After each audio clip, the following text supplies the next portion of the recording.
Pois bem, meus irmãos, vamos então estudar a nossa lição número 6 do segundo trimestre de 2025, das lições bíblicas da CPAD. Nosso tema hoje é o bom pastor e suas ovelhas. Bom, estudando o Evangelho de João, os temas centrais também, né? Então chegamos ao capítulo 10, o tema em que Jesus é o bom pastor. Na página 2, tem aí a nossa lição número 6, data 11 de maio. O nosso textuário, Jesus diz: eu sou o bom pastor e conheço as minhas ovelhas, e das minhas sou conhecido.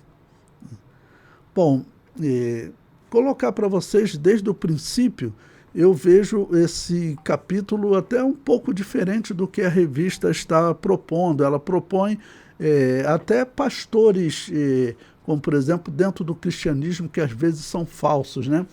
Mas o texto aqui não é uma comparação de pessoas dentro do cristianismo, é uma comparação de religiões. E você sabe que é um tema que hoje é sensível no nosso meio. Você dizer que só o cristianismo é a religião verdadeira. Esse é um tema sensível no nosso meio. O que está sendo proposto é que diga que todos os caminhos levam a Deus, todas as religiões são aceitáveis. Inclusive, era algo que o Papa Francisco, falecido, ele defendia muito isso. Ok? Então, esse tema é bem significativo nos dias atuais. Então, o que Jesus Cristo está dizendo é que o cristianismo ele é o único caminho para a humanidade ser salva. Não existe proposta, né, não é verdadeira proposta que diz que a alma vai passar, a alma e o espírito vão passar por diversas reencarnações, ou qualquer outra proposta que tenha, né, você se martirizar para ser salvo, não. O único caminho para a salvação é Jesus. Tá bom? Esse é o único caminho. Então, qualquer outra religião, hinduísmo, budismo, islamismo, qualquer outra religião, o discurso do cristão isso pode até gerar perseguição, e talvez gere, mas o discurso do verdadeiro cristão só existe um caminho, só existe um pastor. Quando Jesus está falando, né, que ele é o bom pastor, que existe um mercenário também, então, no meu entender, ele não está falando de mercenário dentro do cristianismo. Ele está falando de missionários, aqueles que, de alguma maneira, através de uma religião, chegaram com uma proposta de salvar a humanidade. Então, as religiões, principalmente, que existiam no momento que Jesus fala isso, era a religião grega, romana, hinduísmo, todas elas, a grega e a romana, como é dito, ela foi fundada toda em Nimrod, né, na Babilônia, e até a religião islâmica também.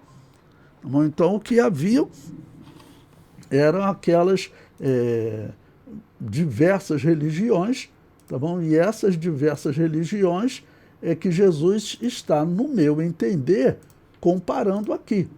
Tá bom? Bom, a verdade prática diz: Jesus é o bom pastor e nós que pertencemos à sua igreja somos as ovelhas do seu rebanho. Bom, vamos para a leitura bíblica em classe, que está em João capítulo 10, versículos 1 a 16. Na verdade vos digo que aquele que não entra pela porta do curral das ovelhas, mas sobe por outra parte, é ladrão e salteador. Então ele está comparando o pastor normal que trabalha com o animal, tá bom? E ele vai fazer uma comparação, tá bom, desse pastor e desse animal com aquele que apresenta uma proposta de salvação e aquele que realmente executa, porque o pastor, a proposta dele é salvar a ovelha, todo pastor, vamos assim dizer, o pastor natural, porque é ele que vai mostrar o pasto certo, é ele que vai salvar a ovelha do lobo, porque a ovelha não tem escapatória, se o lobo chegar, já era para a ovelha, né? Normalmente ela vai levar desvantagem, ela consegue até dar umas cabeçadas, mas vai levar desvantagem e vai morrer. Então o pastor salva a ovelha do lobo. Tá bom? E vai comparar espiritualmente daqueles que se apresentaram como pastores, né, e proporam algum caminho de salvação. Existiam muitos antes de Jesus, e Jesus vem dizendo que, na verdade, o único caminho era aquele que ele estava propondo. Ele é o único pastor, os outros não salvarão. O versículo 2. Aquele, porém, que entra pela porta é o pastor das ovelhas. A este o porteiro abre, e as portas e as ovelhas ouvem a sua voz, e chama pelo nome as suas ovelhas e as traz para fora. E quando tira para fora as suas ovelhas, vai adiante delas, e as ovelhas o seguem, porque conhecem a sua voz. Mas de modo nenhum seguirão o estranho, antes fugirão dele, porque não conhecem a voz dos estranhos. Jesus disse-lhes esta parábola, mas eles não entenderam o que era que lhes dizia. Tornou, pois, Jesus a dizer-lhes: em verdade vos digo que eu sou a porta das ovelhas.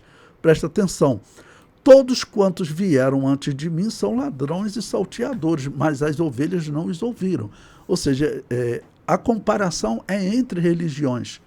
E não, você pode até aplicar que existem mercenários hoje, né, no cristianismo em todos os locais, mas a comparação que Jesus está fazendo é relacionado àquelas religiões que existiam, a proposta de salvação que existia e a proposta de salvação que ele traz. No hinduísmo, por exemplo, ela passar por diversas reencarnações, o espírito ia se aperfeiçoando, e assim ele chegava a um estado de perfeição, um iluminado, e assim ele era salvo. Essa era a proposta, né, muito usada no hinduísmo. Não? E no geral também tinha aquelas propostas que era a pessoa morreu, o parente aqui faz uma oferta, coloca uma moeda no olho da pessoa, porque vai chegar na outra vida, esse dinheiro vai ajudar ele a negociar uma situação melhor. Acredite, isso é verdade. Não? Parece uma situação cômica, mas é acreditar que os vivos podem influenciar na vida dos mortos. É a doutrina que os católicos chamam de purgatório, né? Então, a comparação é entre religiões. Versículo 9. Eu sou a porta. Se alguém entrar por mim, salvar-se-á, e entrará e sairá e achará pastagens. O ladrão não vem senão a roubar, a matar e a destruir. Eu vim para que tenham vida e a tenham com abundância. Né? Então, o ladrão faz o que Satanás faz, né? Roubar, matar e destruir.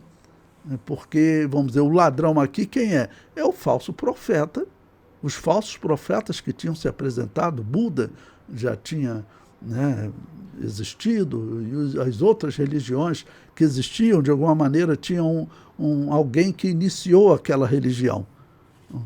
Então, eles são falsos profetas que representam a religião do mal, porque a religião do mal ela é unificada. Toda ela faz invocação ao mundo dos mortos. Essa é uma característica da religião falsa. Não? O versículo 11. Eu sou o bom pastor dá a sua vida pelas ovelhas. Mas o mercenário que não é pastor, de quem não são as ovelhas, vê vir o lobo e deixa as ovelhas e foge. E o lobo as arrebata e dispersa. Então, na comparação da religião, significa que aqueles que vieram propondo, né, nesse exemplo, vou te salvar do lobo. O lobo vier, eu vou brigar, vou dar paulada nele aqui, mas é um lobo e um homem, normalmente o homem consegue afugentar o lobo. Né? Então, mas tem aquele que simplesmente não salva a ovelha. Diz que vai salvar, mas na hora ele foge. Ele simboliza quem? As religiões que dizem que vão salvar, mas na hora não salvam. Versículo 13. Ora, o mercenário foge porque é mercenário e não tem cuidado das ovelhas. Eu sou o bom pastor e conheço as minhas ovelhas e das minhas sou conhecido. Assim como o Pai me conhece a mim, também eu conheço o Pai e dou a minha vida pelas ovelhas. E no versículo 16, Jesus fala algo interessante. Ainda tenho outras ovelhas que não são deste aprisco. Qual aprisco ele está fazendo referência? São os israelitas, né? Porque Jesus começou a pregação entre os israelitas. E até a igreja também, Paulo, inclusive, pregava aos gentios, mas as cidades que ele começa a evangelizar, já na primeira viagem missionária, ele vai primeiro nas sinagogas. Era o caminho estrategicamente mais rápido. Aqueles judeus esperavam o reino de Deus. E quando ele ia pregar para os gentios, a mensagem era outra, que eles deveriam deixar aquela religião errada, tá bom? E vir para a fé verdadeira, que era Jesus. Então, essa era a mensagem deles. Então, os judeus, a princípio, eram esse aprisco, mas Jesus está falando de outras ovelhas. Quem seriam essas ovelhas? Os gentios. Tá bom? Então, prossegue. Também me convém agregar estas, e elas ouvirão a minha voz, e haverá um rebanho e um pastor. Tá bom? Então, vai chegar um momento da história que Jesus vai reinar sobre todos, né? Na página 6 está a introdução da nossa lição. Nesta lição estudaremos o capítulo 10 do Evangelho de João, destacando a figura de Jesus como bom pastor, aquele que protege, cuida e orienta as suas ovelhas.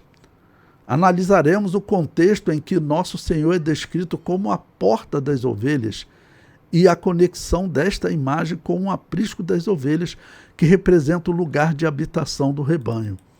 Por fim, diferenciaremos as figuras do bom pastor e do mercenário, para que possamos reconhecer a voz do verdadeiro pastor de nossas almas.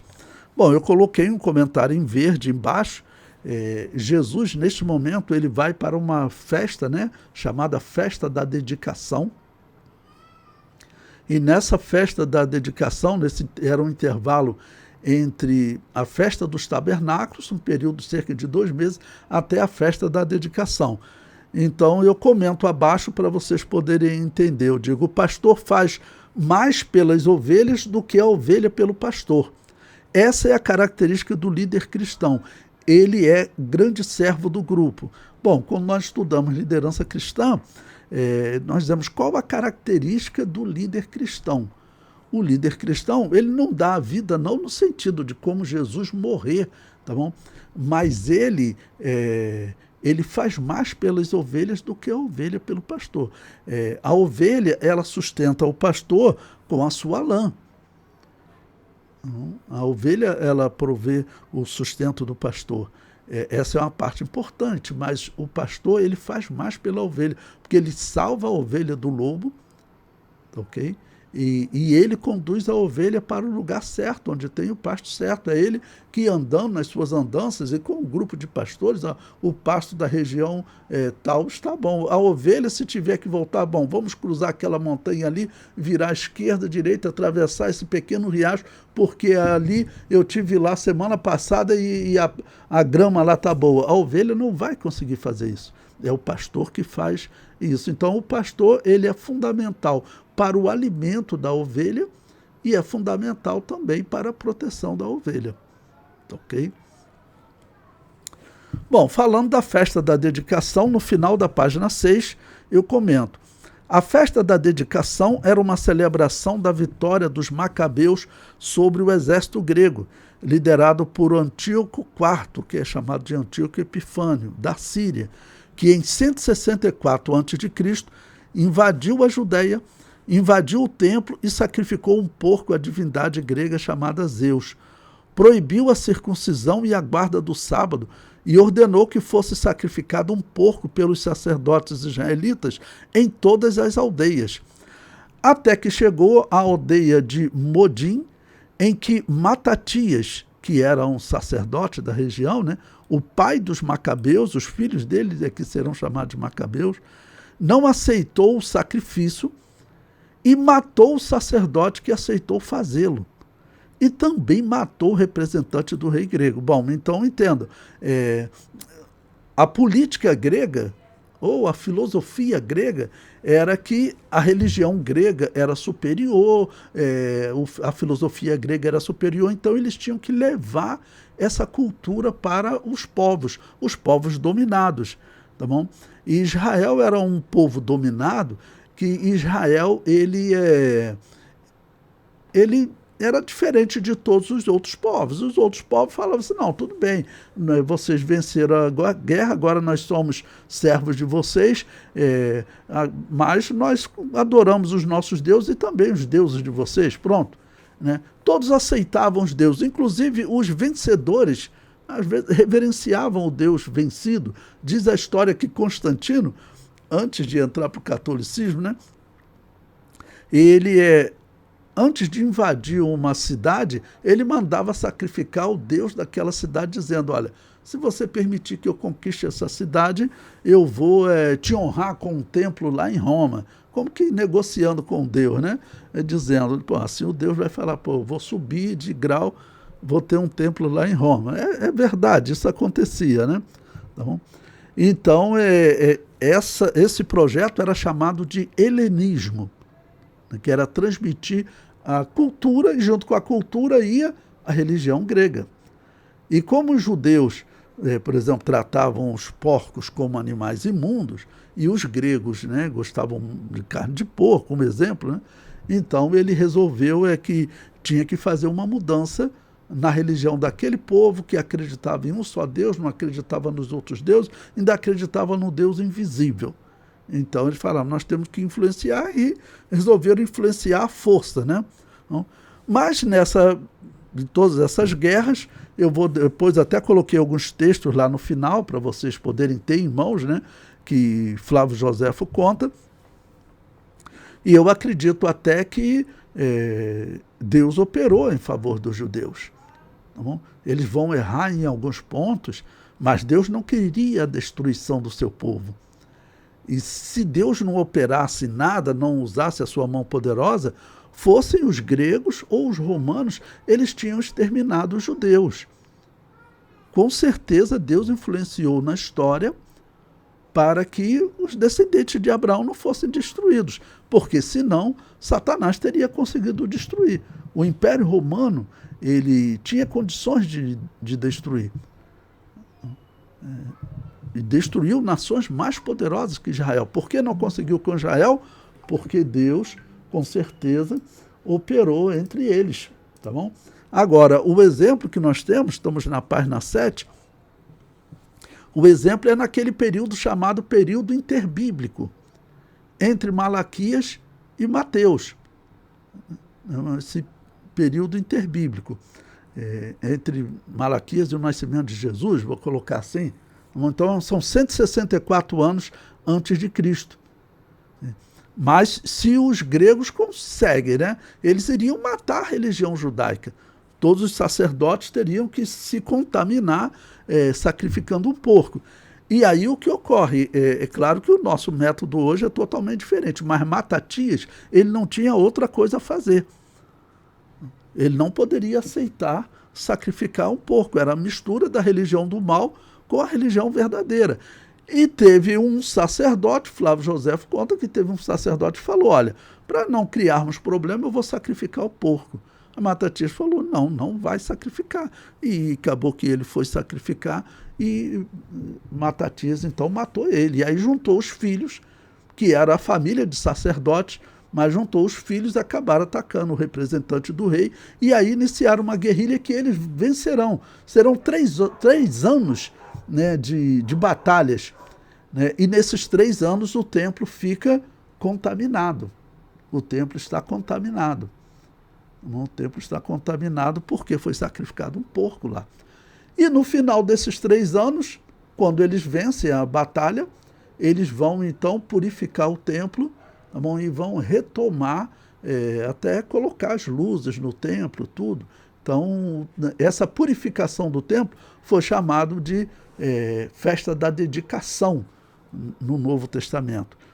Era uma festa de celebração pela purificação do templo, mas principalmente o significado, a simbologia, qual é? Uma festa pela resistência à influência da religião pagã. Então, por isso que era importante Jesus participar. Essa festa ela não estava ligada à festa as festas de Levítico 23, né?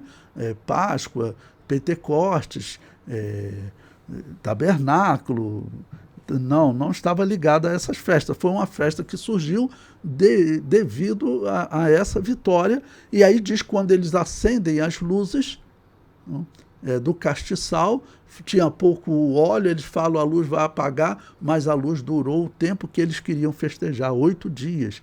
Né? Então foi um milagre, se tornou também a festa das luzes. Então, por isso, Macabeus, eles dirigem essa revolta. E tem a história contada por Flávio Joséfo, né? Bom, então o comentário prossegue, olha, após expulsar os gregos, purificam o templo. Veja o que ele diz, eles reacenderam a luz do templo, mas havia azeite apenas para um dia, e eles precisavam de 8 dias para preparar mais azeite. O azeite, por uma intervenção divina, durou 8 dias, até que eles produzissem mais azeite. Assim, esta festa foi chamada também de Festa das Luzes, celebrando a vitória da luz sobre as trevas, ou ainda a vitória do culto judaico sobre o culto grego, da religião verdadeira, né? Portanto, essa festa representa a purificação do templo e a rejeição da religião pagã, não? Porque eles purificaram o templo e a rejeição da religião pagã, ou seja, não queremos essa mistura. Tá bom? Essa festa é chamada de Hanukkah, que significa dedicação. Ela inicia no 24º para o 25º dia do 9º mês, chamado Kislev, que equivale ao mês de novembro ou dezembro no nosso calendário. Até hoje ela é celebrada. Eu considero uma data importante por conta disso. Ela marca o momento em que, olha, não aceitamos nada dessa religião pagã aqui conosco. Isso é importante até para o futuro dos judeus, porque o que a Bíblia profetiza, tanto no Antigo quanto no Novo Testamento, é que chegará um momento em que um iníquo, um falso Messias, ele vai colocar uma imundície no templo. E é claro que essa imundície está ligada a essa religião pagã. Antíoco Epifânio, Antíoco IV, né, o homem que fez esse ato contra o templo, ele é na história contado como um símbolo do anticristo, um pré-anticristo, tá bom? Como outros na história. Tá bom? O comentário prossegue. Como a festa dos tabernáculos ocorria no 7º mês e a festa da dedicação ocorria no 9º mês, concluímos que Jesus estava na região da Judéia por 2 meses. É também chamada de Festas das Luzes, porque na reabertura do templo eles tinham pouco azeite para o castiçal, mas o milagre ocorreu e o óleo durou 8 dias. O fato de Jesus, agora falar para vocês, algo que vocês poderão encontrar na internet, é que alguns falam assim, alguns católicos, né? Porque nós criticamos o livro dos Macabeus, dizendo que foi um livro que ele foi inserido, mas ele é um livro apócrifo. Só que os católicos colocaram porque ele defende a invocação ao mundo dos mortos. Teve Macabeu lá, teve judeu que errou, morreu em idolatria, foram encontradas imagens de escultura, e aí os vivos fizeram uma invocação por eles. Isso está errado. Fizeram, mas o judaísmo nunca aprovou isso, porque o Antigo Testamento condena isso. Então você vai encontrar católico que diz, olha, o fato de Jesus participar da festa da dedicação significa que ele aprova o livro dos Macabeus. E isso não é verdade. Eu vou explicar para vocês agora. Não? Eu comento, olha, o fato de Jesus ir à festa da dedicação não é um sinal de aprovação ao livro de Macabeus. É, na verdade, um sinal de aprovação a atitude de não aceitar na religião judaica uma influência da religião pagã. Esse é o significado. Quando Jesus vai nessa festa, eu, por exemplo, se o judeu me convidasse para ir nessa festa, simplesmente para essa celebração, esse propósito, olha, nós vamos celebrar porque até hoje Nós não aceitamos na religião judaica nada dessa religião pagã. E vocês sabem que existe proposta de colocar. Já ainda, praticamente nos dias dos apóstolos, surgiu a Cabala, final do primeiro século, início do segundo século, surge a Cabala, que é aquela religião pagã, ok? Praticada por judeus.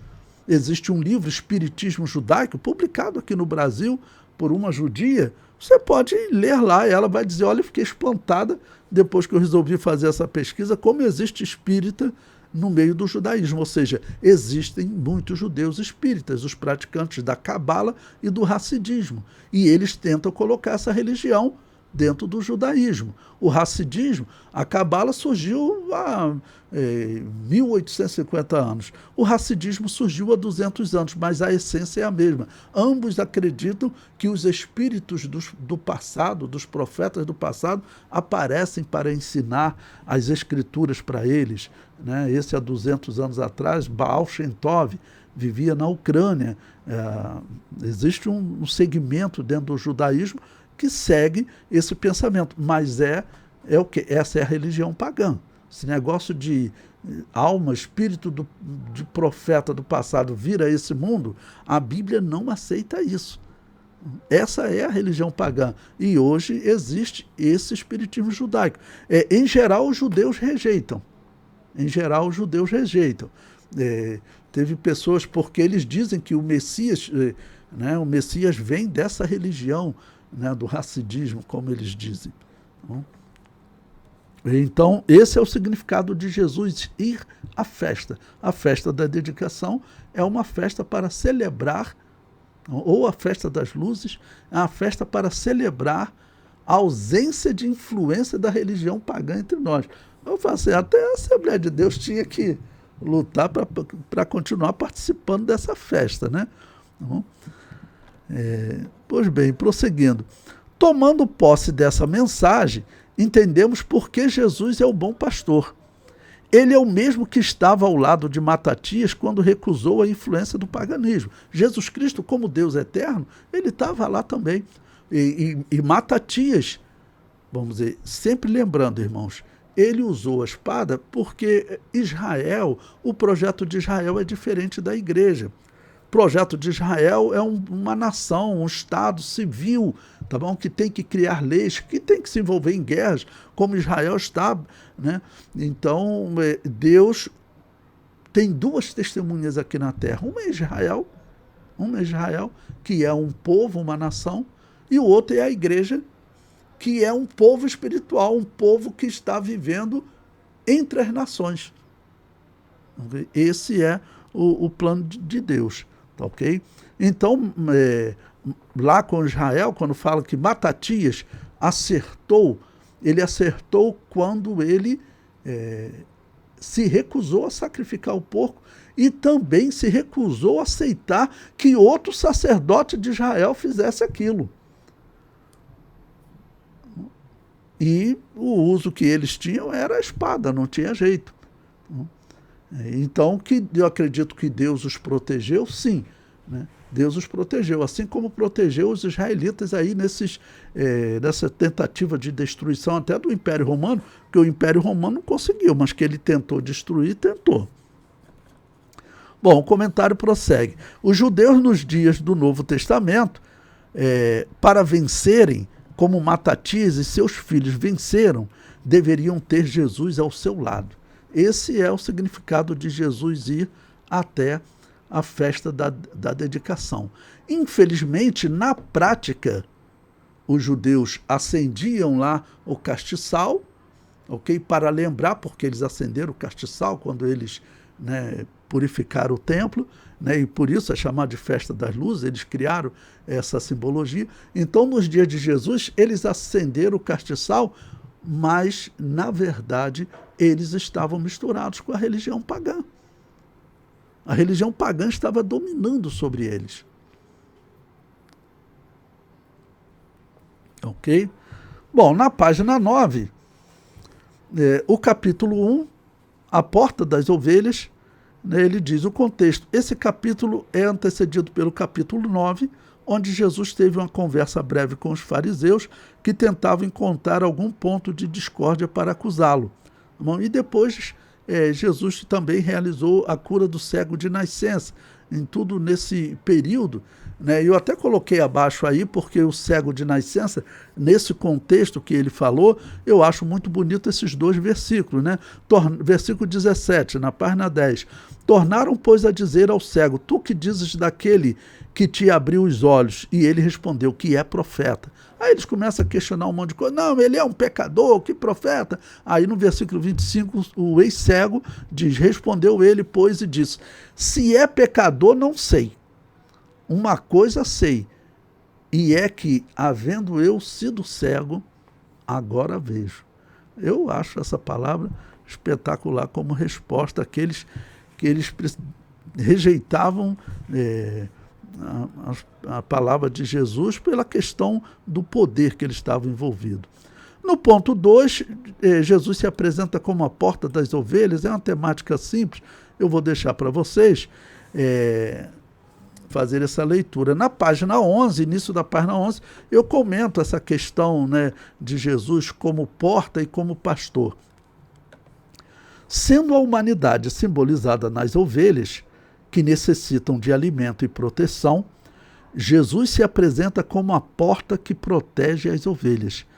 Mas ele também é o bom pastor, que conduz as ovelhas ao alimento. Então, diversas vezes Jesus, na Bíblia, ele aparece de maneira dupla, né? Ele é o cordeiro sendo sacrificado e ele é o sacerdote. Então, aqui também tem essa simbologia dupla. Bom, a mensagem da porta, que Jesus diz, eu sou a porta, significa que só no cristianismo existe salvação. O cristianismo não pode parar de pregar isso. O cristianismo não pode entrar nesse discurso que é popular hoje de que todos os caminhos levam a Deus, né? O verdadeiro cristianismo, ele nunca vai ter esse discurso. E o que está sendo simbolizado aqui é uma simbologia entre religiões. Tá bom? A única religião verdadeira é o cristianismo. Capítulo 2, o aprisco das ovelhas. Número 1, parábola, uma alegoria. O versículo 6 indica que a história narrada pelo nosso Senhor é uma parábola. Trata-se de uma narrativa normalmente breve que ensina através de uma alegoria. Assim, o Senhor Jesus comunicava as suas lições de forma sistemática, utilizando a parábola. Dessa forma, as figuras do pastor e das ovelhas servem como símbolo para ilustrar o ensinamento de Cristo sobre o pastoreio das ovelhas no aprisco. Número 2, o aprisco das ovelhas. Esse é um tema também simples, eu vou deixar para a leitura de vocês. O item 3 eu marquei em azul, e normalmente eu uso isso para indicar que é uma parte interessante da revista para comentar, né? Um lugar de proteção, porque aqui também você vai, vamos dizer, dar uma palavra para as suas ovelhas, porque vamos considerar os cristãos hoje, eles vivem uma carência de fé na proteção de Deus. Pela situação até de violência, de tudo que as pessoas estão passando, tem pessoas que têm carência de fé na proteção até no momento de falar em arrebatamento, né? Fala de sinais da volta de Jesus, tem pessoas que pedem até para não falar. Então, aqui uma palavra sobre proteção. Confie naquele que é o seu pastor. O comentário diz: o aprisco das ovelhas simboliza também um espaço de proteção. Este local é defendido diretamente pelo pastor do rebanho, que está disposto a sacrificar-se se necessário. Não existe lugar mais seguro do que aquele que está sob vigilância e proteção do sumo pastor, o Senhor Jesus Cristo. O seu compromisso com o seu rebanho fica evidente através da sua obra realizada no Calvário. Assim, as afirmações "eu sou a porta, eu sou o bom pastor" expressam essa realidade de cuidado por todos os que fazem parte do corpo de Cristo. Então, é um texto para nós transmitirmos confiança para as nossas os nossos irmãos, os nossos alunos, né? Os tempos difíceis que nós estamos vivendo e que o que a igreja sempre pregou, nós devemos orar, fazer a obra, mas que nos últimos dias as coisas vão piorando, porque Jesus usou a simbologia das dores de parto. Então, se nós estamos nos últimos dias, como a maioria dos cristãos acreditam, então as dores de parto elas vão acontecendo de forma mais intensa. Isso significa que nesses últimos dias da igreja na Terra, também a coisa tende a ficar ruim, até explodir durante a grande tribulação. Mas a igreja sempre pregou que nós viveremos o princípio de dores, e que alguns acham que nós já estamos vivendo, né? Bom, o capítulo 3, a distinção entre o bom pastor e o mercenário. O bom pastor, versículo 11, menciona que Jesus é o bom pastor que sacrifica a sua vida pelas ovelhas, em contraste com o ladrão que vem para roubar, matar e destruir. A missão do bom pastor é oferecer a vida, tanto na perspectiva eterna, celestial da salvação, como na dimensão virtuosa da santidade, enquanto forma de viver no mundo. E Jesus fez isso, tá bom? Número 2, o mercenário. O versículo 12 apresenta a figura do mercenário. Ao contrário do bom pastor, que se sacrifica pela vida das ovelhas, o mercenário opta por fugir diante do perigo, dispersando e roubando as ovelhas. Não demonstra zelo nem cuidado por elas. Por essa razão, é simbolizado como ladrão e bandido. Assim, enquanto o bom pastor promove a vida, o mercenário traz consigo a morte. Em vez de construir, ele destrói tudo o que se encontra pelo caminho. Ele abandona as ovelhas, a sua própria sorte.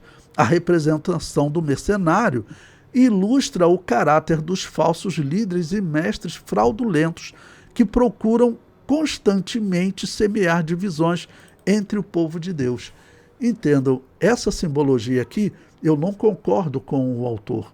Você pode até aplicar, mas esses mercenários, na verdade, é uma comparação de religiões. Jesus é a porta, ele é o Salvador, e os mercenários, aqueles que vieram antes dele, né, está falando de Buda, de Zoroastro, de Hermes, tá bom? Daquele que fundou a religião hindu, todos aqueles que vieram trazendo alguma proposta de salvação. Esses são os mercenários. É claro que existe mercenário hoje no reino de Deus, mas os mercenários da parábola não são aqueles que semeiam divisões entre o povo de Deus. O mercenário da parábola é aquele que apresenta uma proposta de salvação para as ovelhas, mas na hora de salvar as ovelhas, ele foge. Tá bom? Já Jesus, ele faz aquilo que era necessário para salvar as ovelhas. Qual é? No caso dele, literalmente, morrer pelas ovelhas. Tá bom? Eu coloco um comentário abaixo, na página 15, né?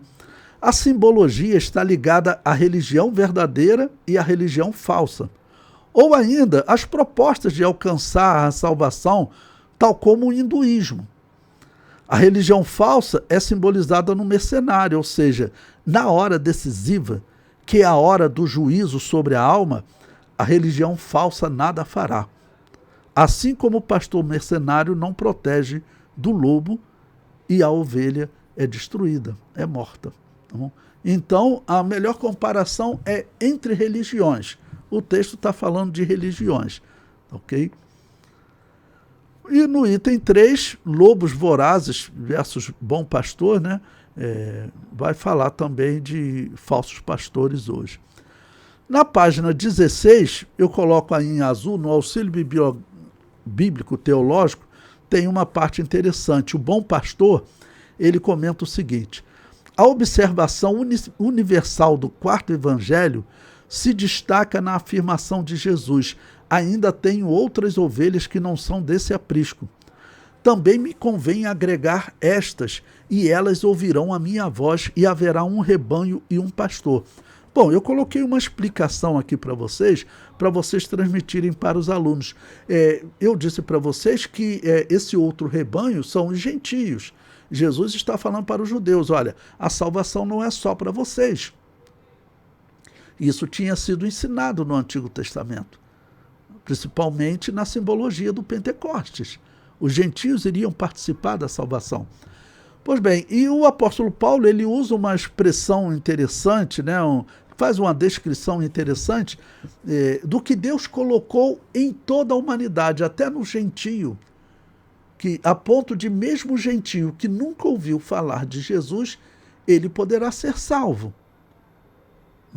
Os nativos que viviam aqui no Brasil, antes do evangelho chegar aqui, será que todos eles foram para o inferno?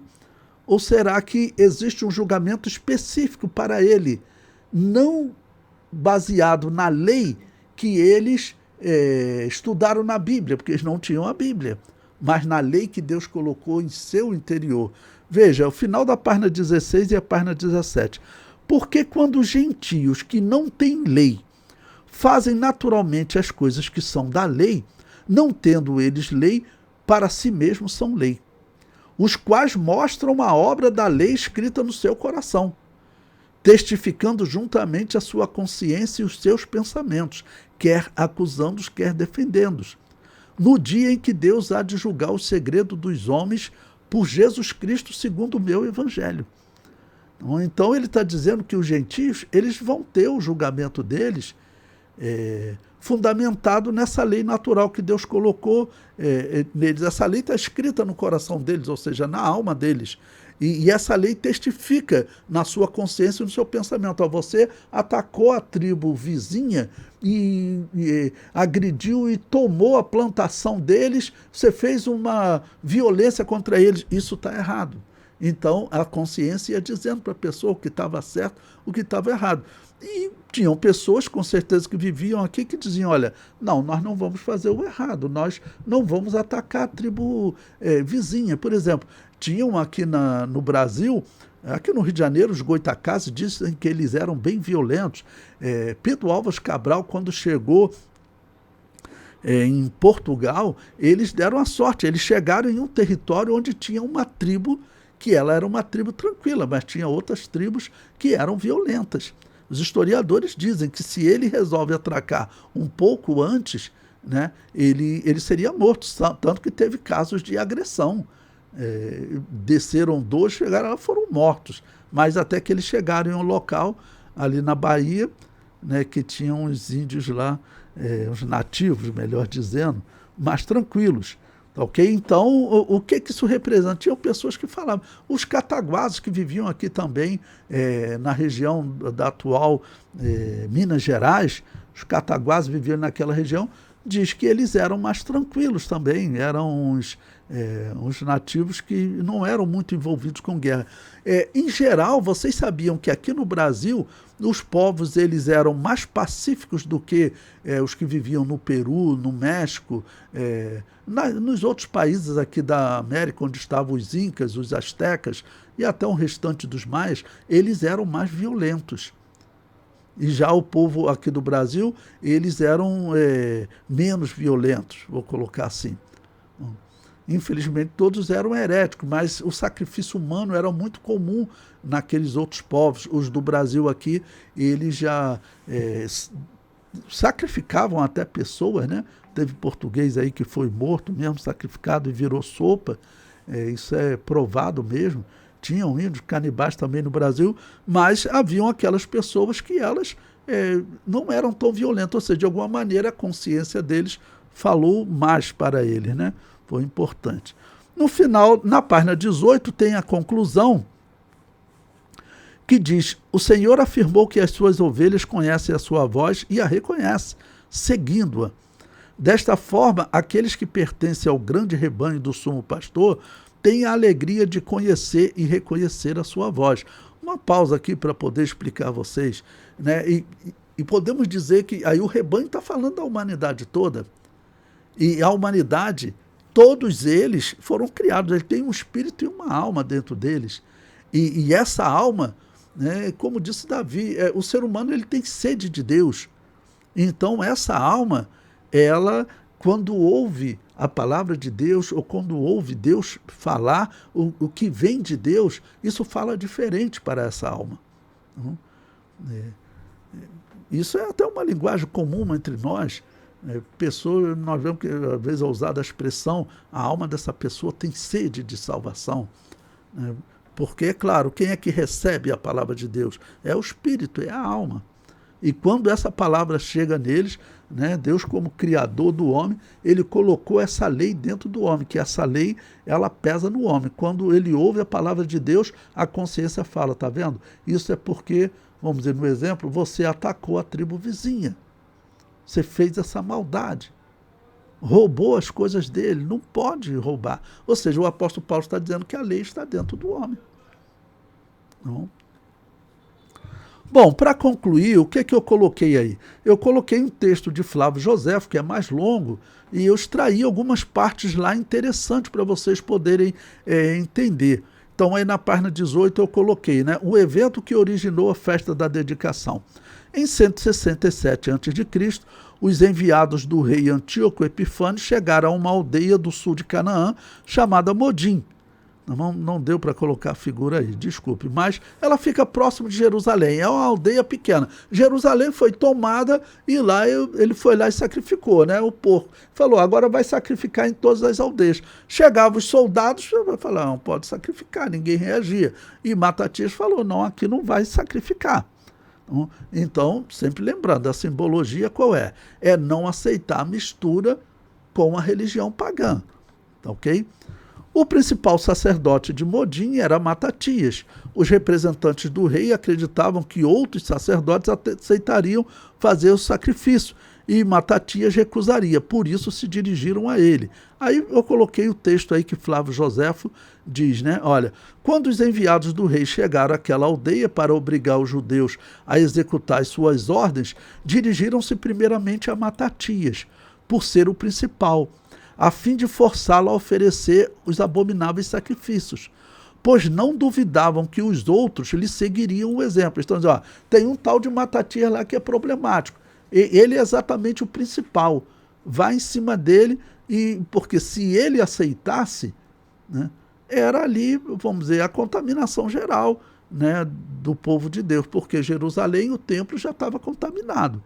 Okay? Eles estão numa aldeia pequena, mas a história da festa, eles vão acabar gerando uma revolta e livrando até Jerusalém. Flávio José prossegue. Disseram-lhe que o rei demonstraria a todos, por meio de recompensas, a gratidão de que lhe seria devedor. Bom, Matatias se recusou a fazer o sacrifício. Aí Flávio Joséfo diz, ele respondeu que mesmo que todas as outras nações obedecessem por medo a tão injuriosa determinação, nem ele nem seus filhos abandonariam jamais a religião de seus antepassados. Aqui Flávio Joséfo está escrevendo, irmãos, isso é importante, porque nos dias do Novo Testamento, os judeus falavam exatamente isso. E chegou no ano 70 e Deus permitiu a destruição de Jerusalém e do templo. Não? Significa que não tinha ninguém nem como Matatias mais lá. Ok? Porque se tivesse, Deus teria livrado. O exército, mesmo com o exército romano, mas não tinham. Ok?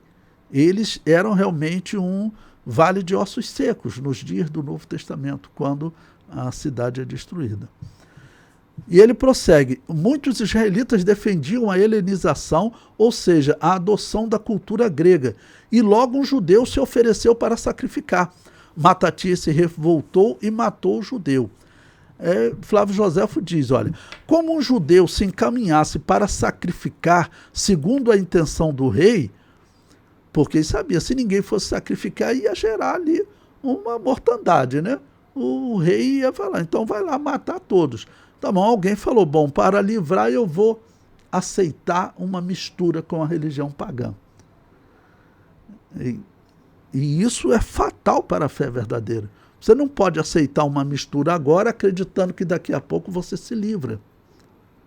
Depois o rei vai passar, vem outro rei que acaba com essa proibição, a gente volta para a religião verdadeira. Não, não voltariam. Tanto que podemos dizer que eles não voltaram nunca mais. Okay? Porque vai haver erro entre eles. os macabeus, eles, é exatamente o livro deles, eles cometem o erro de invocar o mundo dos mortos, depois, né, por um grupo de judeus que foram mortos em idolatria, e acaba que isso justificou a Igreja Católica e Constantino colocar a doutrina pagã do purgatório dentro da Igreja de Roma. Então, eles não eram perfeitos, mas existia alguém lá ainda que estava intercedendo. Tá bom? Então, ele prossegue. Matatias e os filhos, inflamados de justo zelo, lançaram-se sobre ele de espada em punho, e não somente o mataram, como também a esse oficial de nome Apeles. E aos soldados que ele tinha levado para obrigar o povo a cometer tão grande impiedade. Né? Ou seja, iniciou essa revolta e sabia, havia um exército. Então, quantos eles pudessem até se livrar ali, é guerra civil, né? A igreja jamais fará isso, né? Mas estou relatando aqui a guerra civil. Então, eles já se livraram deles, porque falou, são soldados a menos para depois virem guerrear conosco. A partir disso vai começar uma grande guerrilha. Vai começar uma grande guerrilha, uma luta que vai durar 3 anos. Né? Ele prossegue, olha, Matatias derrubou depois o altar e exclamou, se há ainda alguém aqui que ame a nossa religião e o serviço de Deus, que me siga. Ou seja, ele falou também, ninguém vai sacrificar nesse altar. Então, derrubou o altar. Né? Em seguida, deixando todos os seus bens, partiu com os filhos para o deserto. Todos os outros habitantes seguiram-no com as suas mulheres e filhos e refugiaram-se nas cavernas. Então, eles vão iniciar essa revolta, não? E vai começar também uma grande matança. Aí eu comento abaixo, olha, inicia-se assim uma revolta entre os israelitas. Os soldados de Epifânio perseguiram e conseguiram matar 1000 judeus que não reagiram, pois era sábado. Os que sobreviveram procuraram Matatias e o elegeram como chefe daquela revolta. Matatias defendeu a luta no dia de sábado. Aí vocês vão ler abaixo aí, ele vai defender, olha, nós não vamos morrer, mesmo se for sábado, nós vamos lutar. Então, esse parágrafo está abaixo em que ele defende essa luta, tá ok? Ele disse-lhes que não deviam ter receio de combater no sábado, porque, do contrário, violariam a lei, tornando-se homicida de si mesmo, pois os seus inimigos não deixariam de escolher tais dias para atacá-los, e se ninguém se defendesse, todos facilmente morreriam. Era um homem de Deus. Não? E nós sabemos que os romanos vão usar isso também, eles vão usar o sábado para invadir. Tá bom? E aí os judeus não vão reagir e os romanos vão dominar a Judéia, vão dominar Jerusalém. E ele comenta, assim resgatou-os daquele erro e depois não tiveram mais dificuldade em tomar as armas nesse santo dia, quando a isso a necessidade os obrigava. O generoso chefe, em pouco tempo, reuniu uma tropa considerável, e aqueles aos quais o temor obrigara a se refugiar nas nações vizinhas, viram-se unir-se a ele. Então derrubou os altares consagrados aos falsos deuses, não poupando dos que lhe caíram nas mãos, ninguém que se tivesse deixado conduzir à idolatria. Ou seja, está começando a revolta, né?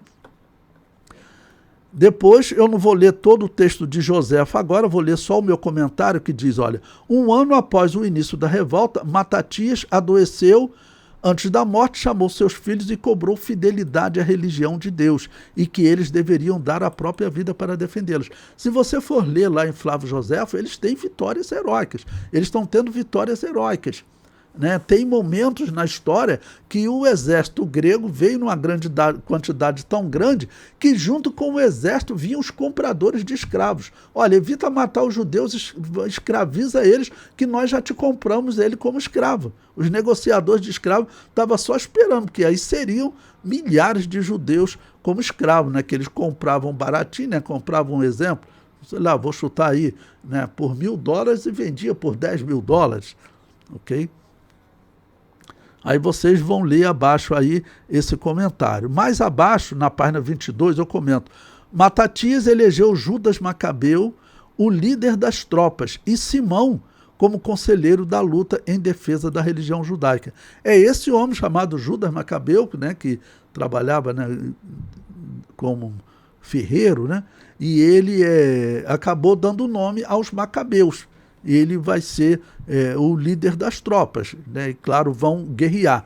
O erro deles, além desse, né, que eu falei que eles acabam fazendo invocação ao mundo dos mortos, o erro deles também foi em se intitular reis.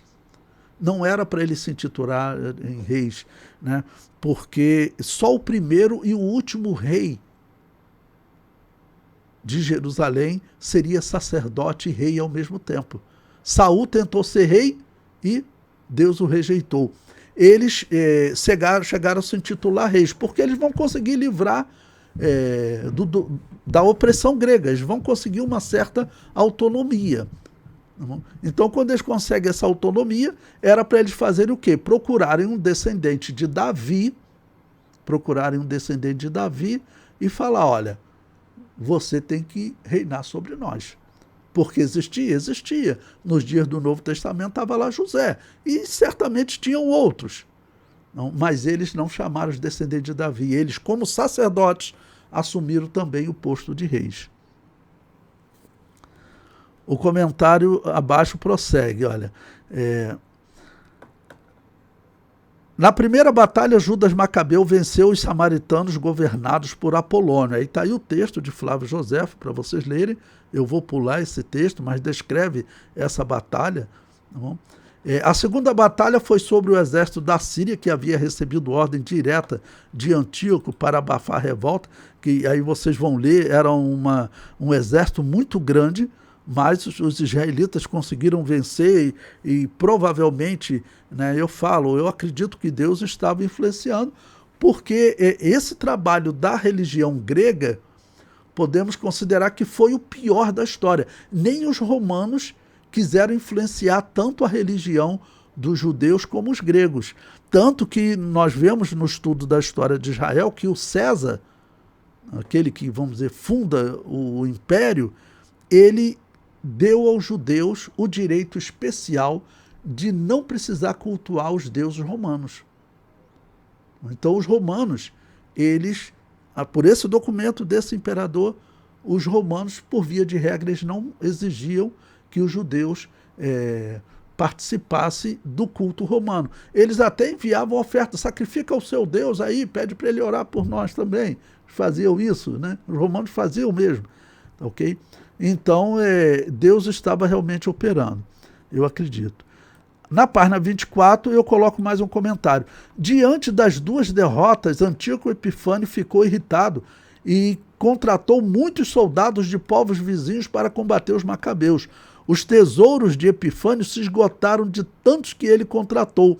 Então, e essa parte aqui eu vou até ler, né, que é interessante. Ele diz, olha, ao partir deixou a Lícias, em quem depositava toda a sua confiança, a direção dos negócios, o governo das províncias que se estendem desde o Eufrates até o Egito e a Ásia Menor, e uma parte de suas tropas e de seus elefantes. Recomendou-lhes que tivesse grande cuidado de seu filho, o príncipe Antíoco, durante a sua ausência, e que destruísse toda a Judéia, levando escravos todos os seus habitantes, aniquilasse Jerusalém e exterminasse a nação dos judeus. Olha, tem que acabar com esse povo. Depois de dar essas ordens, partiu para a viagem à Pérsia, no ano 147, passando o Eufrates e marchando para as províncias superiores. E eu comento abaixo, o número de soldados era tão grande e eram acompanhados de comerciantes de escravos que esperavam para comprar os israelitas escravizados. Aí eu coloco aí também o texto que Flávio Joséfo conta, eu vou pular, mas vocês vão ver depois. Eles estavam certos que iriam vencer, mas perdem novamente. Na página 26 eu comento. Judas Macabeus fez um discurso que demonstrava a necessidade da vitória, pois a derrota poderia representar o extermínio da nação judaica. Porque vocês viram o texto de Flávio Joséfo, eu fiz a questão de ler. Então ele faz um discurso bonito, eu coloquei um texto aí abaixo, e depois eu comento. Judas, ainda na página 26, finalzinho da página 26, Judas tomou conhecimento que judeus que se juntaram ao exército inimigo organizaram um ataque surpresa. Judas inverteu o ataque, não enfrentando esse primeiro batalhão, mas atacou o batalhão que ficara acampado. O exército dos macabeus era menor e com armas inferiores, mas vocês vão ler aí abaixo, eles venceram a batalha. Final da página 27, início da página 28. Depois Judas partiu para enfrentar o primeiro batalhão, que acabou por fugir ao ver a derrota do primeiro batalhão. Ou seja, o rei organizou que o Império Grego estava dividido, né? Mas essa parte, os romanos ainda não tinham dominado essa parte ali da Síria, né? Do Egito, que mandava ainda ali na Judéia. Então, ainda era, vamos dizer, como o estilo grego de lutar. Então, ele fica espantado quando ele fica sabendo das derrotas. Na página 28, eu comento ainda, um ano depois, os sírios retornaram com 60 mil homens, mas acabaram derrotados por Judas Macabeus com um exército de 10 mil homens. Judas retornou vitorioso para Jerusalém, mas encontrou a cidade com as portas queimadas e mato crescendo na estrutura. Aí Flávio Joséfo relata essa parte agora, né? E ele diz: Judas, após obter tão grande vitória sobre os generais do exército de Antíoco, persuadiu os judeus a ir a Jerusalém e dar graças a Deus, como lhe era devidas, purificar o templo e oferecer sacrifícios. É daí que vai vir a festa da dedicação, para você poder entender o que Jesus estava realmente celebrando ali. Então, Jesus estava celebrando por quê? Porque eles, os macabeus, o trabalho deles, o resultado daquela festa, era uma luta por não aceitar a religião grega. Eles eram escravos dos gregos. Eles pagavam tributo aos gregos. Eles, né, eram dominados por essa filosofia grega, essa religião grega. Mas quando os gregos exigiram, olha, vocês têm que agora adotar a nossa religião, aí eles falaram, não, aí não. Pagar imposto, ser escravo, ser servo de vocês, tudo bem, mas a religião, não. Então agora ele fala, vamos lá purificar o templo. Quando lá chegaram, no entanto, encontraram as portas queimadas e os muros cheios de mato, o qual havia crescido durante aquele período de inteiro abandono. Tão grande desolação arrancou suspiros do coração e lágrima dos olhos de Judas. E depois de ordenar que uma parte da tropa sitiasse a fortaleza, pôs mãos à obra para purificar o templo. Tá bom? E 3 anos após a profanação do templo, Judas Macabeu então conseguiu libertar Jerusalém e purificar o templo. E é nessa purificação, aí tem mais texto aí, longo, né, que eu coloco para vocês lerem depois.